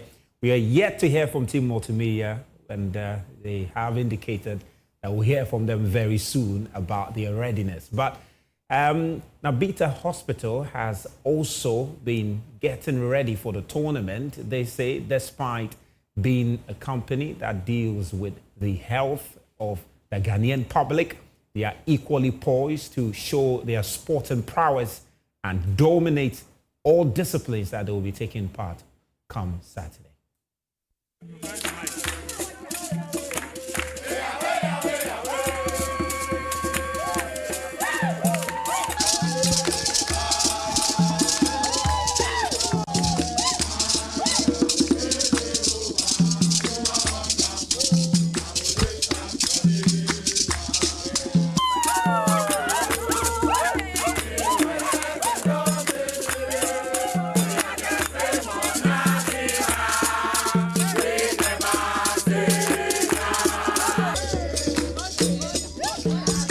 You are indeed an institution that renders service to humanity. What an incredible energy here from Team Nabita Hospital ahead of the Joy Sports Invitational Tournament happening at the University of Ghana Stadium. The team has shown that, yes, they've got the energy and they are ready for the biggest corporate sporting event. Dr. Catherine, please join me. Dr. Catherine, please join me. Give her morale. Give her morale. Give her morale. Give her morale. Give her morale.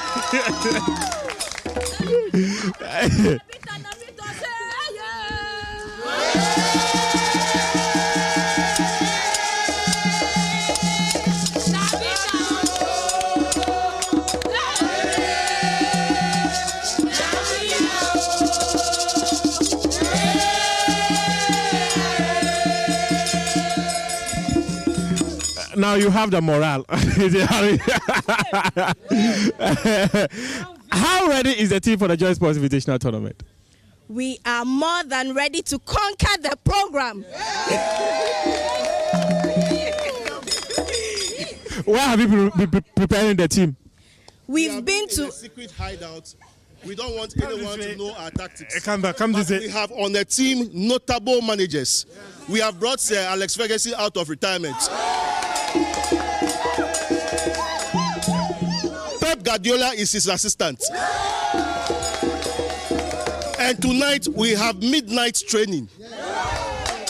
We will not disclose our strategy, but to know that we are the defending Tema Corporate Games champions. Undefeated. No size, no equals. So we are coming like Akai. We want to let the other companies know that even though we are a hospital, they think that we can give only injection. But we will shock them. We will shock them. And we will clear all the trophies.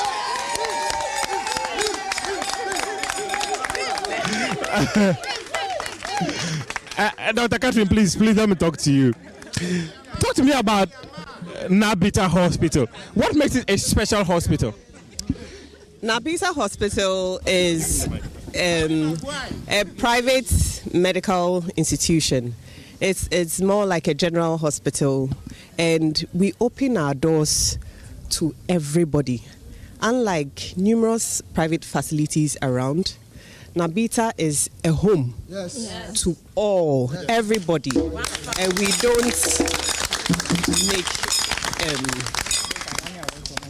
we don't make any choices. Everybody, every patient, every human being is welcome and very special in Nabita. That's what makes us very unique here. Who are we? Nabita Hospital, service to humanity. Who are we? Nabita Hospital, service to humanity. They will be at the stadium and they will render best of services to all of us. You are fully safe since Nabita is here. Thank you so much.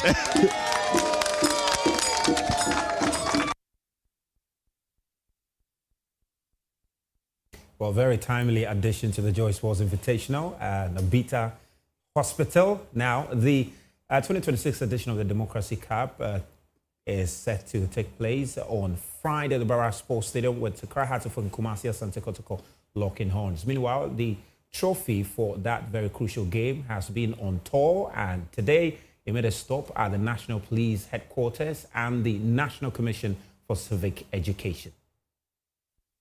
So I present this cup on behalf of the Right Honorable Speaker. A delegation led by Clerk to Parliament Ebenezer Ahuma-Jetro presented a trophy to Inspector General of Police Christian Tete Yohunu and the Police Command while extending an invitation to the event. Tete Yohunu assured Parliament of the Ghana Police Service's full participation and commitment to security for the fixture. Considering other outfits, democracy is the best. That is where Ghana is come from. That is what we, the security services, we are also giving support to Ghanaians to make sure that we uphold this democracy strongly for Mother Ghana, for this generation, and the generations here to come. We are ready to be beside you and behind you, and we are ready to uphold the democracy that we have for all these years. Thank you very much. The delegation later visited the NCCE's head office at Ridge, where the trophy was presented to Chairperson Caitlin Addy and her staff. Addy commended Parliament for using football as a platform to promote and consolidate Ghana's democratic gains. We can't talk about today and this exercise without giving due honor and regard to the Right Honourable Speaker of Parliament, Right Honourable Alban Bagbin, for this wonderful initiative that he has single-handedly championed together with his supporters to make it a big thing in the calendar, the democratic calendar of our country. I know that as Ghanaians, it's very easy to take democracy for granted because it has served us so well for so long. We've forgotten how to live outside of it, and we've forgotten how difficult it can be outside of the democracy. We take it for granted also because, of course, like every system, it has its faults and maybe has not delivered everything into perfection the way we expected. But some way, somehow, we all know that without the democracy, things will be much worse. The Democracy Cup will see rivals Kotoko and Hearts renew their rivalry on Friday, with both clubs seeking bragging rights. Kotoko won the inaugural edition, while Hearts are defending champions after beating Great Olympics last year.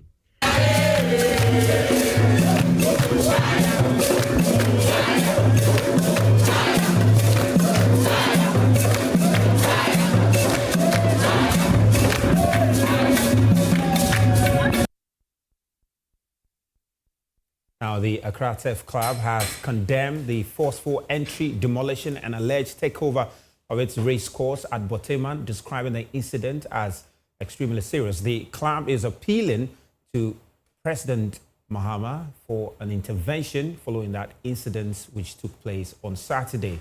Well, I've been speaking to the chairman of the Board of Trustees for the Accra Turf Club, Frederick Noel, and he's been explaining how the incident unfolded and why they want government's immediate intervention. And that's how we wrap it up on Prime Sports. We're back tomorrow morning with the draw for the Joy Sports Invitational.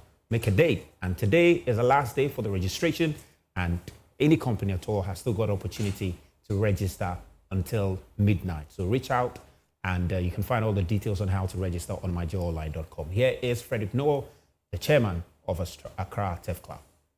So on Saturday, very early in the morning, around 6 o'clock, I got a call from one of the staff at the TEF Club, the race course, who said some people have entered the property with about 9 bulldozers and about 200 armed men and some police personnel.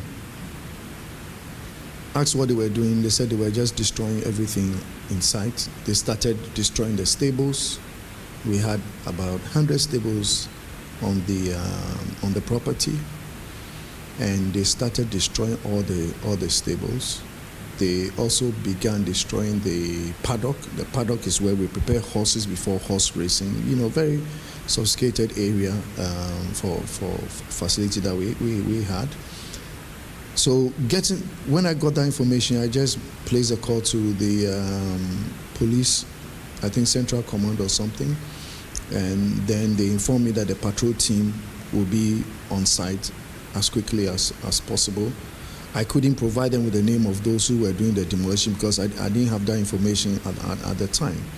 So quickly left the house and then drove to, I think, one of the nearest police stations, the Lakeside Police Station, and then reported the matter to them. And they also indicated that I think the emergency line had also contacted them and other stations as well to mobilize to go to the site.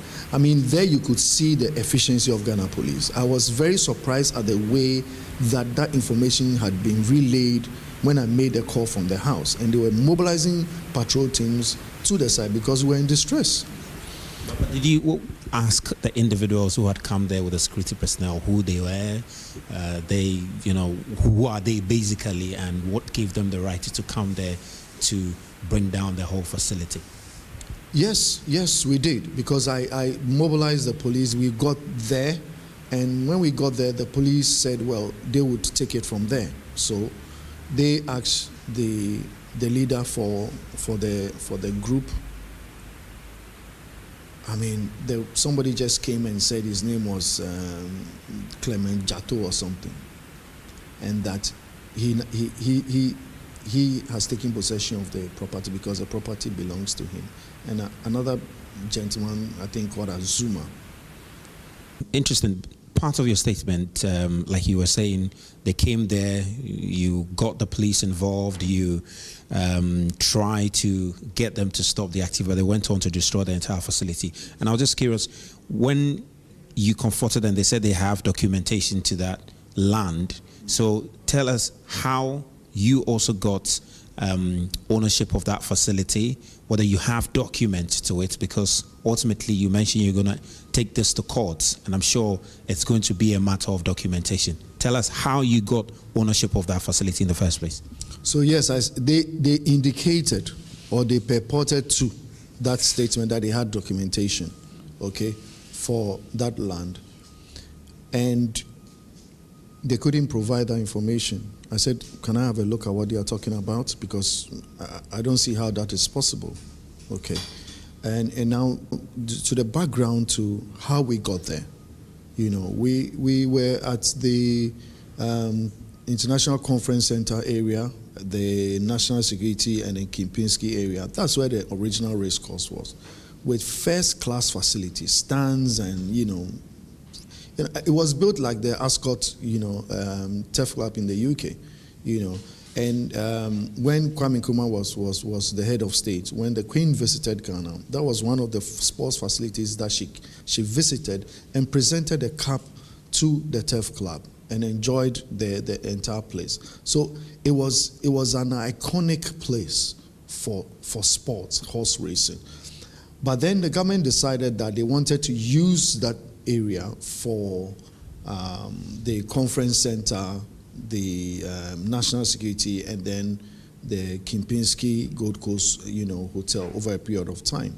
So they, engaged the TEF Club that they wanted to swap that land with another one so that they can use that for those facilities. I think that was when the NAM Alliance Conference was coming on during the Rawlings era.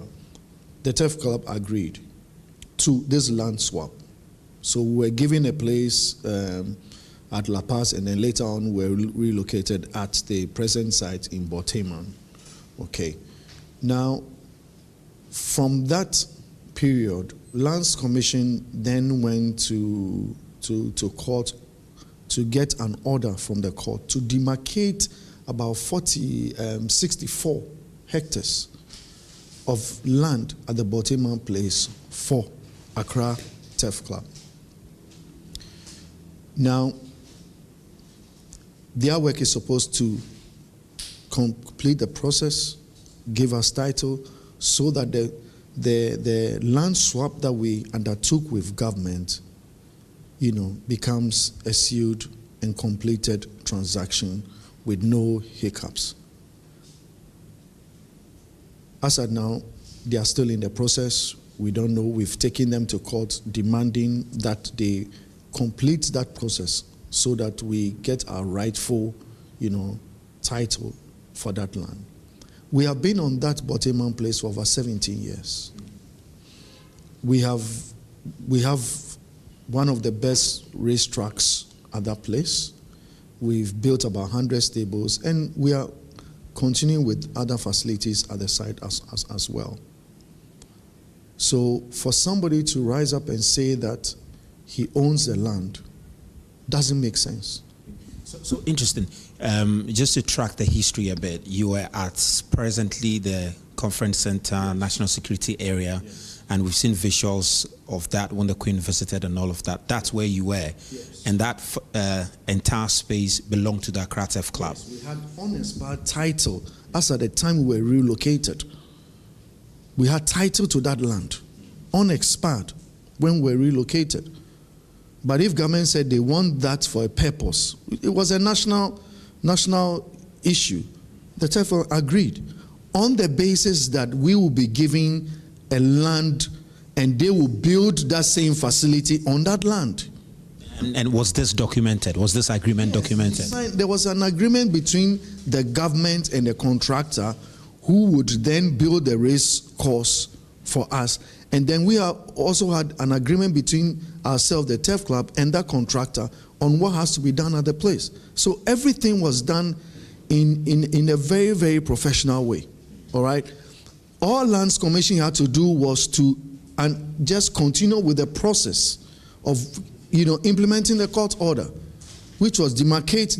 Lands Commission themselves went to court to get that order on their own, to get that order so that they can finish the process.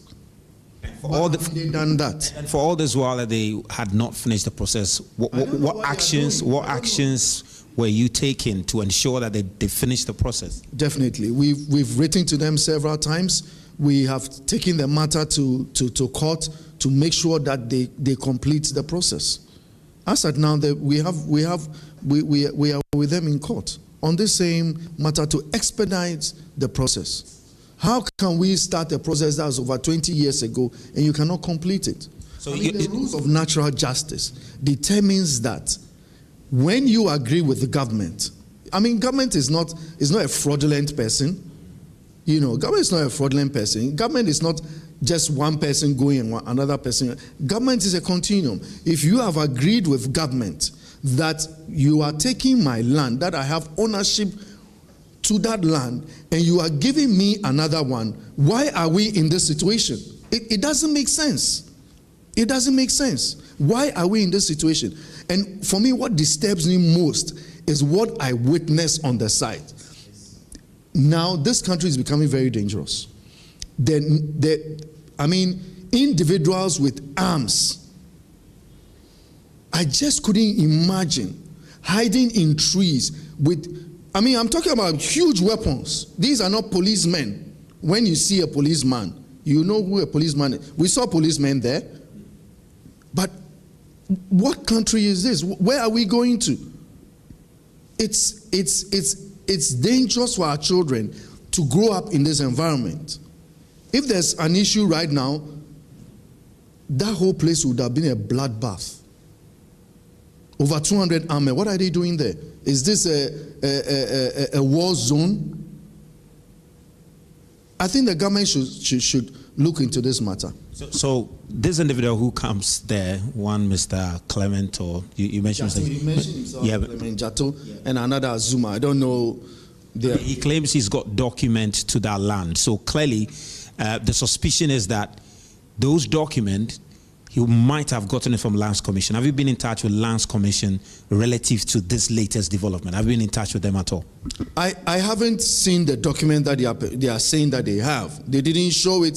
The DSP Malaika just said the people have documentation and this is their land. I mean, and we just found out that this DSP was acting alone. From what we have heard, the Ghana Police Headquarters was not involved in this particular issue. How can this be? How can a single, DSP mobilize a team of policemen to protect people who will go and destroy somebody's property without court order? How? This is Ghana. We have laws. Does it mean that the Accra is developed, so we should all go into the sea, build, have stilts in the water and move away for, developers to just develop the whole Accra, or what? Where are we going to? I mean, if you look at what the president said about land grabbing, I mean, this is something. This is a well-meaning government. We should stop that. If you have money, it doesn't mean that you should just grab land that belongs to somebody. You say you've been there for over 17 years, that very space of land. And for the over 17 years you have been there, have you ever witnessed anything like this? Is this the first time you are experiencing this kind of situation where people are coming there with armed men to try and take over your facility? Have you ever experienced anything like this? Yes, in fact, this one is a Rambo style one, which is almost like a film. The other one was because of these issues, encroachment and all that, people coming there with land guards, politically exposed people with land guards and sometimes police guarding them on all that, coming to take part of our land. Is still going on. But this one that we are referring to is something that I haven't seen in this country before. I've seen demolitions and everything that are done with court orders and but this one is a war zone. We are not warriors. It's a sport. We have this facility. We are undertaking horse racing. We are providing jobs. We are providing entertainment. It's an avenue for people to come and express themselves. Why would armed people enter our site with weapons, drive us out of the place? Our horses are on the streets. If it rains, some of them are likely they will die. Why should that take place? And I believe that police officer who undertook that should be brought to book. I mean, what is the danger that horse racing has been exposed to? Horse racing as a sport has been exposed to with this very incident that has happened. Are we on the verge of an extension when it comes to horse racing as a sport? Is that a threat we are being faced with at the moment? Yes. I mean, this is completely destroying horse racing because you have taken over. Armed men have just taken over a site that doesn't belong to them. They have ejected our horses and our jockeys and all those people. Their livelihoods depend on horse racing. Over 30,000 people. We've displaced all of them. But we cannot allow that to happen. Horse racing is not going to die today or tomorrow. We will not sit down for this lawlessness to continue. And we are calling on His Excellency John Dramani Mahama, who is our president, to intervene in this matter. This is not something that we know for sure that he will ever subscribe to, and we know that he won't. He should intervene in this matter, bring all those involved to book, and make sure that the people who are on the side presently, they are still on the side, they remove them from the place. We go back to our site and actually start horse racing again. We are calling on the government to intervene urgently in this matter.